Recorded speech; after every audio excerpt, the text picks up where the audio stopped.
Hey, good afternoon, everyone. Welcome to our weekly Aguilar Realty Group Hot Topic of the Week. I'm your host, Hector Aguilar of Aguilar Realty Group, together with my partner. Hey, Ben, your agent. How's it going? Hey, everyone. Today, we're actually welcoming Phil Atwan. Phil has been a long-time member of our local board and someone that we absolutely respect when it comes to 1031 exchange. He's the Senior Vice President of Exchange Resource, and he's got many, many years experience in dealing with exchange, specifically for investors who own real estate. And we've asked Phil to join us today to talk a little bit about the basics of 101 and when it comes to exchange, 1031 exchange. We had a brief um, interview last week, and someone had asked about what a 1031 exchange was. So, who better to talk about 1031 exchange than Phil Atwan? So, Phil, I just wanted to thank you for taking the time out of your schedule. I know you just came back from a brief vacation. I hope you enjoyed that. Cabo And was great. Had a good Oh, I time. love Cabo myself. So it's such a good time. We go out there at least 2 times a year. One in There September you to go. go fishing. I go tuna fishing, and another time we go over with the couples and spend some quality couple time. So one of my favorite places. So I'm glad that you're back. Once again, thanks for being with us. As we discussed today, we're going to talk about the basics of 1031 exchange. Right? Phil, tell us a little bit about yourself and your experience. Well, before we went on air, Victor was commenting on the color of my hair. So yes, I do have a little bit of experience because I've been doing this a long time. Right. Actually, I don't even know if Victor knows this. This month is my 40th anniversary in the industry. I Oh began in wow. the title insurance end in 1982, and then kind of worked my way into the exchange end in 1998. And here we are today. I've got a background in real estate with exchanges in the area of, I know a lot about escrow and lending and everything that really touches your life when you have something to do with any kind of real estate. Now specifically with your rental properties, the properties that you buy to make money. Right. So, talking about your experience, it sounds like you're well rounded in every facet of the real estate transaction. And, being that you've been in the industry 40 years, many people may not know, but I've been in the industry now 30 years. Just this month in May, I started 30 years ago. And like yourself, I have some additional experience other than just real estate. I started first as a mortgage banker. So I worked for various small brokerages and I worked for big banks. So I'm really in tune and understand financing probably a little bit more than most agents. So I can appreciate, you being so well rounded in title and escrow and now of course your specialty, right? Which is 1031 exchange. So again, thank you for being here with us and let's kind of get right into the meat and potatoes of it. Tell us a little about 1031 exchange, and of course the first topic that we talk about is why investors who own investment real estate actually exchange. Tell us a little bit Well, about that. this is a very interesting concept, Hector. As equity goes up, the rate of return of the property goes down. Mm, You say, what does that mean? Well, if you want to retire, paying off your property makes, especially your rentals, makes so much sense because you need as much income as you can get. We mm-hmm. call that cash flow. But the rate of return is also makes up a huge part of the income that a lot of people don't think about. For example, you want to know how hard the equity is working when you compare it to the income that's coming in minus the expenses. So what am I getting back each month or over an annualized basis as to how much money that equity is earning? And typically, the higher the equity, the lower the rate of return because you can't charge more rent because you have more equity. You can't appreciate more because your other property has more equity. It just doesn't. It doesn't work that way. You can't even get better tax write-offs if you have more equity. If anything, you get more tax write-offs when you have less equity because you will need a loan and you get to write off that precious interest rate. A 1031 exchange allows an investor to take the equity of a property that they already own and to diversify it, or we call it in our industry, re-leverage the equity. Re-leverage means that instead of having one front door that's going to pay me rent, I'm going to buy something that will pay me two front doors, three front doors, four front doors. Or I'll buy one or two or three different properties to re-leverage the equity. So now I've got more doors that are paying me rent. Mhm. I've got more properties that are going up as we go into new and appreciating markets. And then thirdly, I have more tax write-offs, so I pay less money to the government on the rent I collect. You see, I'm just not saying this because I'm in the exchange business. I'm an investor. Mm. I own rental properties. Okay. They're there to produce money, Right. income. I do not live in them. And the beauty of the 1031 exchange, it lets me sell a property, defer the capital gains tax, and it allows me to tax deferred go into other properties. Exactly what does that mean?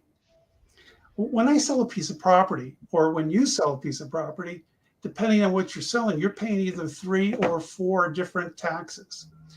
First of all, there's something called the long-term capital gains tax. Typically, that's between 15 and 20% of what the government calls as your capital gain. Your CPA will calculate what that capital gain is. This is not exactly how it works, but it kind of is a little bit similar. If I bought a property for, let's say, 300,000 and I sold it for $1 million, you could say, well, my gain is 700,000. It isn't, but it's kind of put together like that. There's lots of other facets that go into it that the CPA will, that we don't have time to do, or we'll take the whole time to explain it out. But we'll calculate how the gain is or how much it is. You pay taxes on the gain, not based on how much equity you have in the building. So a lot of people think, well, I don't have a lot of equity. I'll just sell it, pay 15%, and I'll be done with it. Wrong answer. The reason why is because it's calculated on the gain. Number two, the second tax you pay when you sell any kind of real estate is the healthcare tax.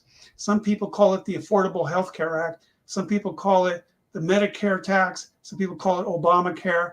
Honestly, I don't care what you call it. You just have to pay it.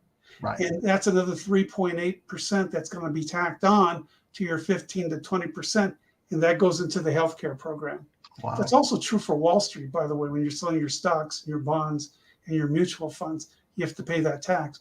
Understood. And third, welcome to California. We're the number one tax state in the country. And California's state tax is between 9.3 to 13.3% on top of the 15 to 20, the 3.8, and now you pay that. Right. That applies to your principal residence, your second home, your vacation home, or frankly, even a rental property or business use property. Mm-hmm. But you pay those 3 taxes. But if you're selling a rental or a property that you house your business in, and you want to take it someplace else, or you want to leverage the equity, you get something bigger or more, Mm-hmm. and you pay a 4th tax. It's a 25% tax, and it's called the recapture depreciation tax. Folks, if you haven't figured it out already, it's going to kill you to releverage. So why would you want to do it? Well, in 1921, which is 101 years ago, the federal government, specifically Congress, created this thing called the 1031 tax, not free, but deferred exchange, which says for me to releverage the equity, remember we said the higher the equity, the lower the rate of return. For Mm-hmm. me to releverage that equity into better properties or more properties to increase my income appreciation and tax write-offs, I can do this and not have to pay the tax. I get to defer it. Some people say, well, what good is deferring it? You have to pay it eventually. True, if you sell again and you cash out, but you can keep doing exchanges until you die. Mm-hmm. And if you have a vehicle like a trust, and most of us have a living trust Mm-hmm. that owns either our LLCs or properties or whatever we package them in, when I pass, my surviving spouse and my children get the properties in what they call a stepped up basis. Mm-hmm. Do you know what that means? Remember, if I sold it for $1 million and it was at 300, I have this big gain, in the Mm-hmm. middle I have to pay tax on. It goes to a brand new basis of the fair market value of the property the day I died. So if it's worth $2 million when I died, they get the property at a $2 million basis, which means they turn around and sell for 2.2. they have a $200,000 gain. Wow. You see the big deal? That is absolutely huge. You know what we call that? This is a very technical term. It's called swap till you drop. Basically, what it means is you're going to continue to exchange and keep pushing the gain forward, of letting the property work harder for you for income, appreciation, and tax write-off purposes. So you're getting the benefit of it when you retire. You also get the benefit of it when you pass, well, you don't, but your family does. Sure. Well, your family, your remaining, your dynasty, what you leave your kids, your grandkids, and if anything at all, what stood out to me was the advantage of the step-up basis, right? Once you pass on, it's in your living trust or however you left your properties, the IRS is going to tax the property based on the step-up basis. So they're going to tax whatever gain you might have had. Like you said, if you pass on and the property at the time was worth $2 million and you decide to sell for 2.2, well, your heirs are only going to get taxed on that $200,000 gain versus, what you paid for it, let's say $300,000 in your example, and now it's worth $2 million. Well, if you sold it at that $2 million, guess what? From what I understand, you're going to pay 4 different taxes on that money if you realize it before you pass on, right? And the closing costs, Hector, because I still have to pay commissions. I still have to pay escrow and title and transfer taxes and recording fees and all that. Right. You know what? That comes off the gain. So essentially, you may not pay any taxes. Correct. In this example. Remember, everyone should be talking with their tax people, their CPAs, their EAs, their tax attorneys, because this was created for people to take advantage of, to be able to grow their wealth and then to pass it on to their loved ones. So why not take advantage of what the government? Imagine if the government wanted to do something for you. Most people get right in line to take it. A lot of investors are standing in line with the 1031 exchange, and it's been around 101 years now, to defer this gain to build your wealth. Phil, quick question. That's a fantastic point, Phil. Go ahead, Ben. Go ahead with your question. Maybe silly question, but what does the 1031? What's the whole 1031? What's the meaning of it? That's a good question. Well, it's not the time of day, though we see that twice, once in the morning, once in the afternoon. It's not Halloween, October 31st. Oh, good. But it's just the code section in the tax code. They have to give it a number, and it just happened to land on Halloween. Gotcha. Well, great question, Ben. So, you pointed out something in regards to, investors taking advantage of the 1031 exchange. And one of the reasons why I think that today our conversation is so important is because, the market has gained so much equity over these last 2 or 3 years, maybe even 4 years. But we've seen a huge record in equity position just in the last 24 to 48, 24 to 36 months, let's say.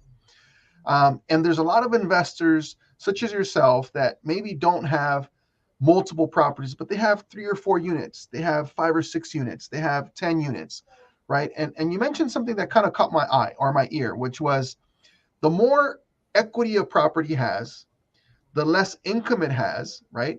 And so there's less advantage to you. Can you elaborate on that a little bit? Because I don't quite understand it. I'm not sure if our audience will quite understand it.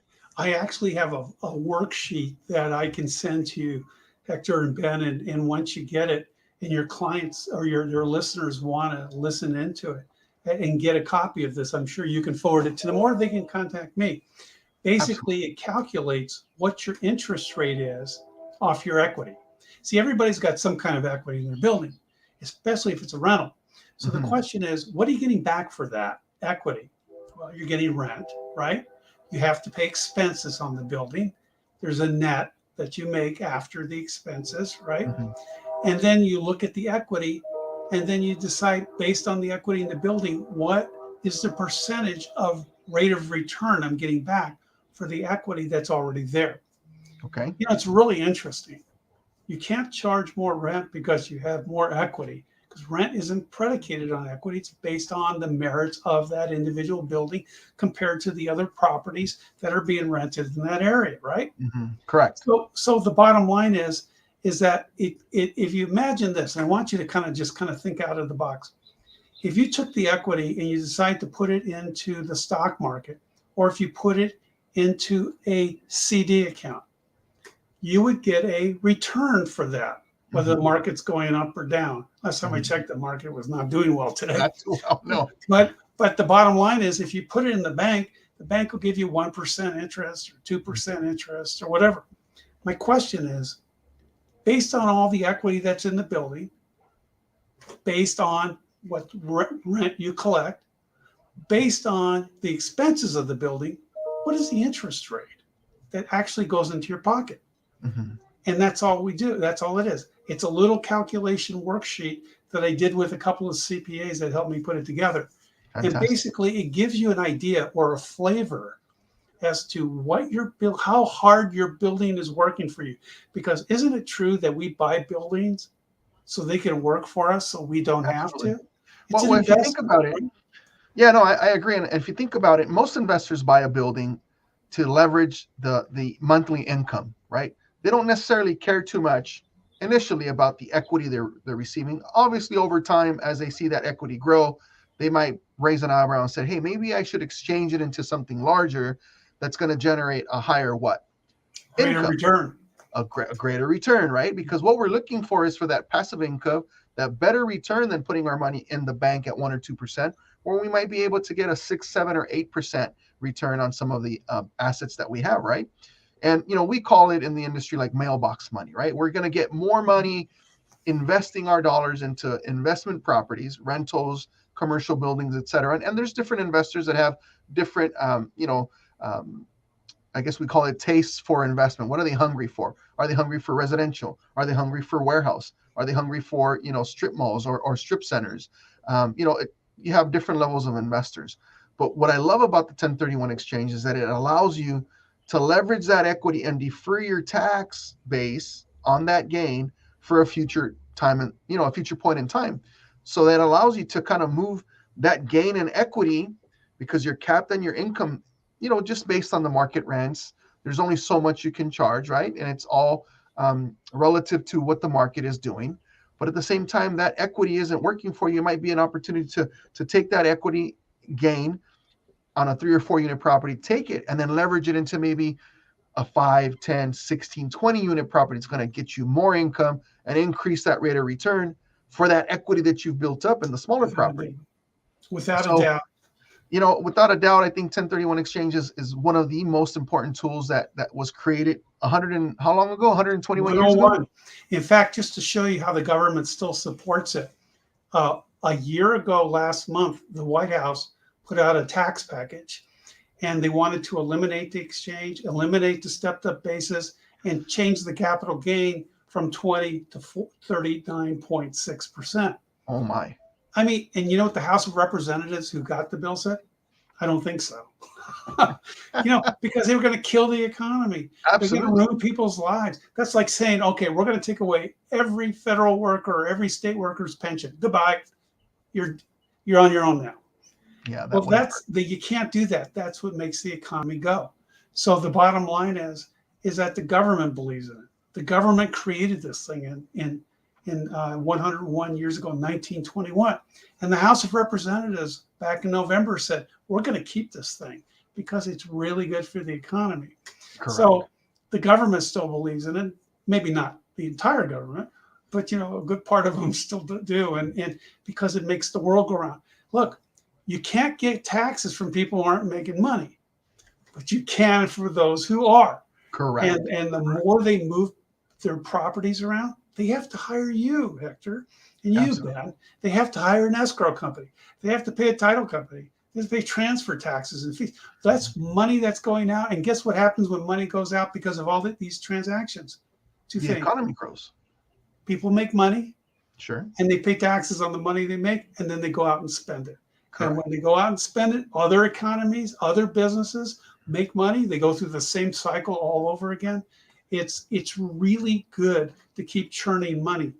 That's what makes our country so great, because of these free type of enterprises that the government will support. So the bottom line is that if it's going to help me grow my income, well, let me give you an example. Do you know what the number one regret is for most investors I speak to? Keep in mind, I get 20, 30 calls a day. All right. And I open a lot of exchanges every single day nationally. All right. Okay. You go to typical situation. Some guy calls me up and says, "Hey, Phil, I need to open up a 1031 exchange." I said, "Sure." He goes, "You can't believe it. I paid $300,000 for this property 10 years ago. It's worth over $1 million now." And I said, and in jest, I'll say to them, "Well, I bet you wish you had bought just one more." And they start laughing. They go, "Oh my gosh, I wish I bought 5 more." Right. The biggest regret investors have is they didn't buy enough, Right. or they missed opportunity. Hector, you just said it yourself a few minutes ago. In the last 24 to 36 months, we've seen incredible appreciation. Don't you wish you bought something 4 years ago? Absolutely. Just an extra one? Just one more? I mean, that's for your future, for crying out loud. It's taking care of yourself and your spouse and your kids and your grandkids. I mean, you want the money to work for you. And the Absolutely. exchange allows you to re-leverage it to buy bigger, better properties. And here's a cool thing. You don't have to buy in California. You can buy it anywhere in the country. So if you want to go to Arizona or Nevada or Texas or Florida, Tennessee, Colorado, I mean, I can go on and on, Idaho, I can go on and on. Investors are moving their properties where they can get higher cap rates, better rate of return on their money. Or they're buying triple net properties, a property that has a CVS or a Starbucks. Wait. So what I'm hearing is that a homeowner has a home in California and wants to move to Texas. They can use this 1031 exchange. No, that's just for the rental properties. Only rental properties, not owner-occupied properties. Or a 4-unit building, or a 24-unit residential building, any kind of rental or investment property. The government says you can reinvest that anywhere in other real estate, as long as it's another investment property, anywhere in the USA. Right. Which is incredible. So you can move your assets around into different types of properties that are still considered as investment property. Fantastic. And you can get a better rate of return. That's the power behind the 1031 exchange. And so now that we've recognized that there's a tool that can help investors grow their rate of return through move up, through a step-up basis, or through selling a current asset and getting a new one anywhere in the country, let's talk a little bit about what are the requirements that we must meet in order to utilize a 1031 exchange. And Ben just hit the first topic was what type of property, right? We know right offhand that it can't be a principal residence. It's got to be a rental, something that's generated income for you. It has to be one of 3 things. It generates income, so you charge rent. Number 2, or you can use it in your business. So if it's a factory or a warehouse or industrial building, or even if you have a little residential like State Farm or Farmers Insurance building, as long as you use that property for your business, it qualifies. That's the second one. The third one is vacant land. A lot of people say, well, it doesn't pay income. You're right, it doesn't. Well, I don't use it. It's vacant. Right. But the government says you bought it to hold, to watch it appreciate. The government allows you to do a 1031 exchange out of any of those 3 types of properties: vacant land, a building that you put your business in, or rental property. And you could exchange it into any one of those 3 properties. So for example, if you want to go from a condo that is a rental and you want to buy vacant commercial land in San Bernardino, you can do it because both are considered as investment. And you can do this anywhere in the country. You know what that means? That means you can change into different types of properties. Like we were just talking about just a second ago with Ben. If I'm selling a residential rental condo and I want to buy a part of a property, let's say that's in San Antonio, that is a 1/5 interest in a Starbucks building. I'm not buying Starbucks. I'm buying the building that houses Starbucks with a long-term lease. I can do that through a 1031 exchange. That means I don't even have to manage it anymore. Right. And it's under a triple net lease, so Starbucks pays the property taxes. That's cool. The insurance.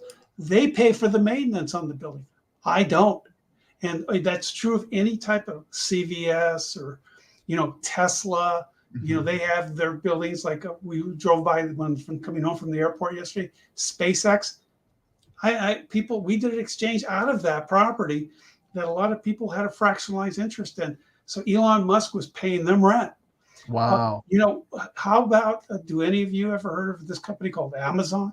I mean, you know, Yeah. I just did about 3 weeks ago, a guy who, to the property, he had a portion of it. He didn't own the whole thing, but he owned a portion of it. You can do that in a 1031 exchange. And Amazon was their tenant. So that was sold at a nice profit, and he did an exchange into other types of investment properties. The government gives you these incredible opportunities to move your money around for those 3 reasons that we just talked about. So I have a quick question. I just Yeah. had an epiphany right now as you're saying that. I didn't know that you can. I know that it was like for like, and what that means is investment for investment. I just learned something new, that you can actually take that and you can invest in a partial or a partial interest portion of a building or a warehouse or a business, and it's still an investment, right? You're going to be receiving income for it. So it dawns on me right now, with COVID over the last couple of years and these tenant moratoriums that have really put landlords in bad positions financially in terms of income receiving and not being able to maybe do what we call what do they do, the evictions, right? And sorry, I just kind of had a brain fart there, but That's kind of a good thing, because, you know, we don't like to hear about that stuff. yeah, no, but so my point was, there might be an investor that maybe has maybe 2 or 3 or 4 properties that are 4 units or less, or maybe 10 units or less, that is probably tired of having to deal with the maintenance, the tenant situation, and is looking to maybe get out of that vehicle, but doesn't know how and doesn't know what to put it into that will alleviate some of those tenant headaches. So what a great idea, right? Coming to some of the small investors and say, hey, maybe it's time for you to sell those out. Let's exchange them into something that will produce you either the same or more income, and remove all those headaches of tenancy with regards to residential, if that's what you own, right? And just be receiving on a triple net listing, right? Without a doubt. You know, folks, let's face it. When your hair turns my color, you just don't want to work as hard as you used to, because you've already put in your dues. You've already put in the work for those decades, and you want the properties to take care of you so you can do the things like what I did. I just came back from a Little Cabo thing. I want to take more vacation time with my kids, my wife, my kids, and our grandkids. We have 5 grandkids. And you know, the bottom line is that money is there to be generated to take care of me. And if I don't have to be married to my buildings anymore, where I can sell, exchange, go into other types of properties, I don't care where they are, as long as they're producing income for me, right? And they're strong in terms of the equity. Then as far as I'm concerned, I don't care. Like anywhere in the country, that's what I wanted to do. And when I pass away, I want it to go to my family, right? If my wife goes first, I get it. If I go first, she gets it. We go together, all of them get it. The kids get it. So the bottom line is we want to take care of them. And you can do that with investment real estate. Fantastic. Thank you, Phil, for sharing that. Moving to our next topic, Ben. Can I finish the minimum requirements? Absolutely. Yeah, I'm sorry. Yeah, so we have to set up the exchange while it's in escrow. I get too many calls of people calling me after escrow closes. You say, oh, I should have done an exchange. It's too late. The egg's been scrambled. You can't unscramble it anymore. We have to set it up in escrow at least a couple of weeks before escrow closes as a 1031 exchange. I have people who are almost crying. I say, I'm sorry, I can't help you. The government won't let you do it. You've got to tell your agent that you want to do a 1031 exchange. The second thing is, once the sale closes, the government says you have 180 days to close escrow on what you want to buy. It's a little less than 6 months. Number 2, in the first 45 days, you have to specifically give an address of what you want to buy. Under the 3 property rule, you can name up to 3 different properties. You can buy 1, you can buy 2, or you can buy all 3 of those properties if you want to diversify, or depending on what you want to buy. But those 3 requirements, really, setting up the exchange before the closing, 45 days to name, 180 days to close from the time the sale closes, those are in stone. The government will not budge, and you have to meet those requirements. Ben. All right. Yes, Phil. I know we talked about the three places. So business, you put in business in, vacant land, and vacant property, correct? Well, the 3 types of property? 3 types. Income producing, Income producing. Or Okay. that could be residential or commercial, or Okay. Okay. a building that you have your business in. That's number Okay. two. Or number three, any kind of vacant land. Vacant land. Okay. I got it. Okay. So it would not work. Sorry, correct me if I'm wrong. Either one of you.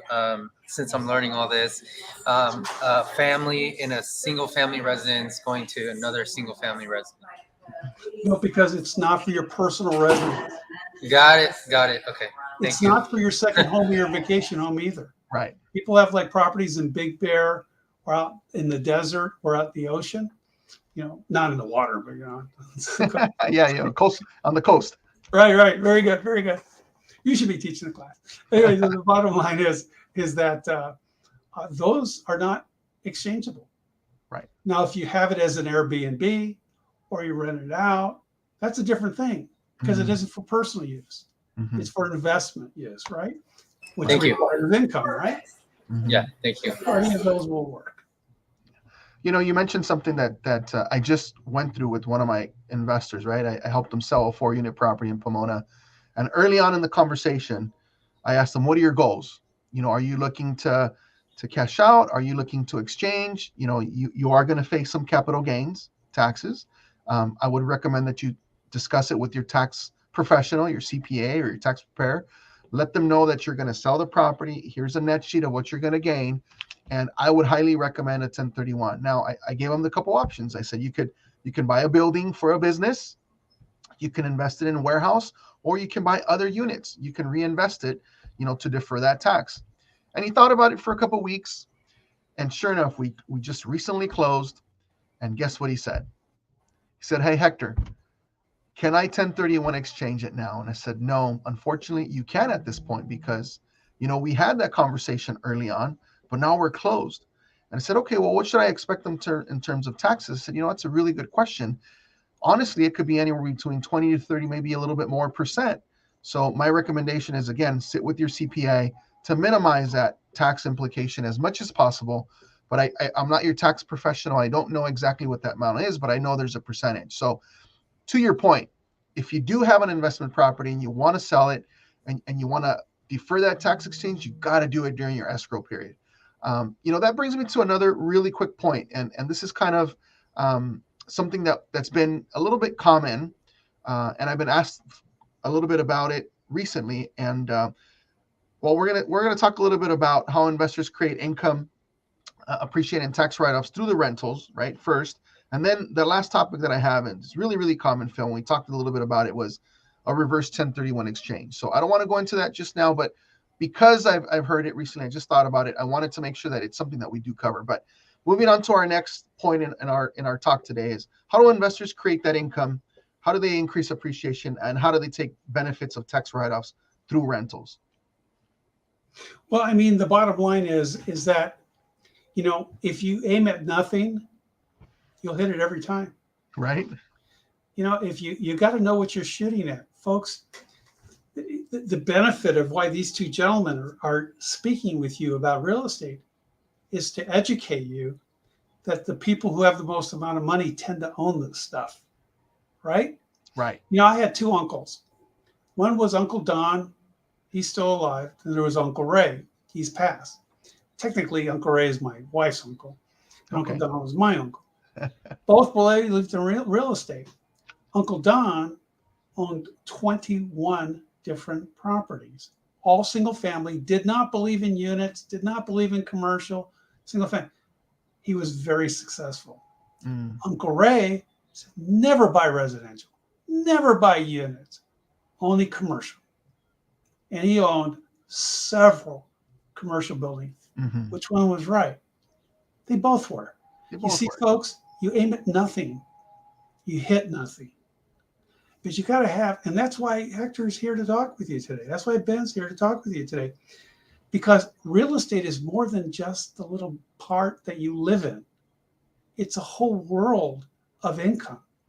People make their career out of this, whether they sell real estate or they buy and hold and invest for income purposes and appreciation and tax write-offs. That's the purpose of real estate.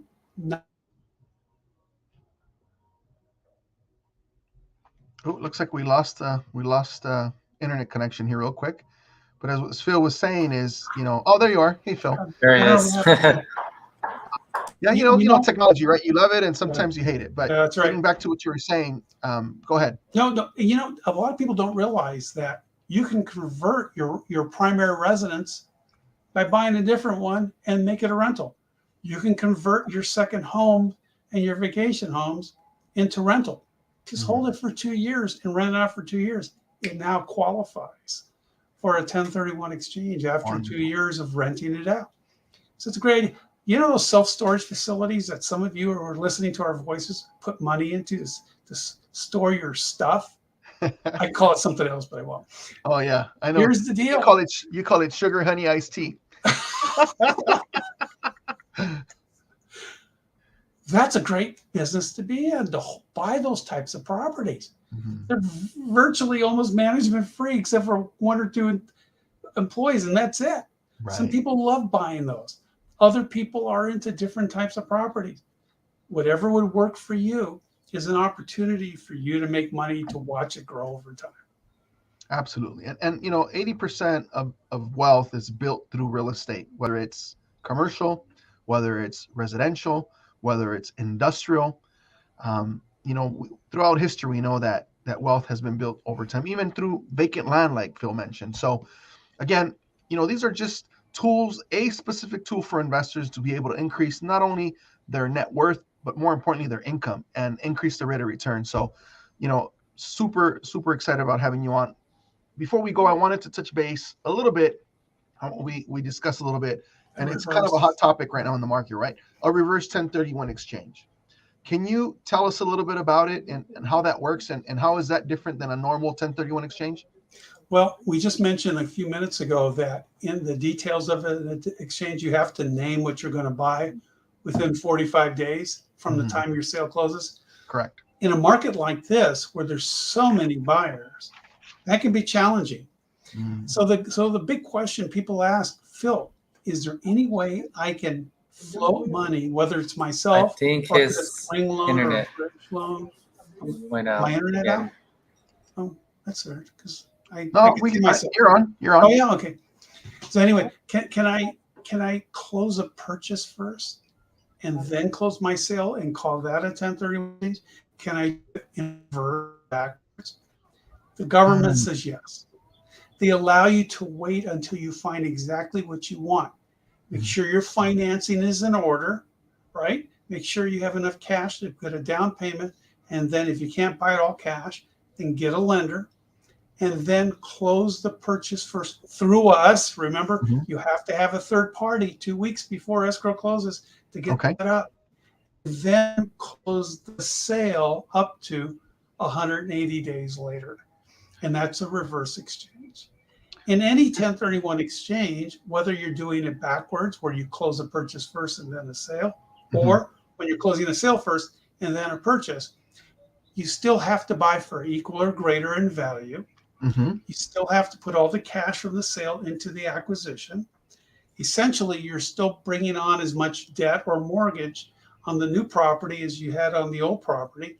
Okay. It's just whether you're going straight forward, the sale first and then the purchase, or the reverse mode, which is more appropriate in this market because it's so hard to find a piece of property. You may have to go through a few bids and escrows, Mhm. or Offers.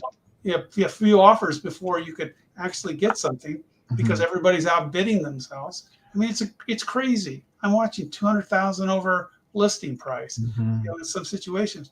That's why the reverse exchange just may be the right fit in a situation in a marketplace where there's not as many sellers and there's a whole lot of buyers. So I have a question for you, real quick. Understanding the reverse exchange is exactly that. You go out, you tie up a property before you actually sell your current investment property. Is there a time, like a timeline?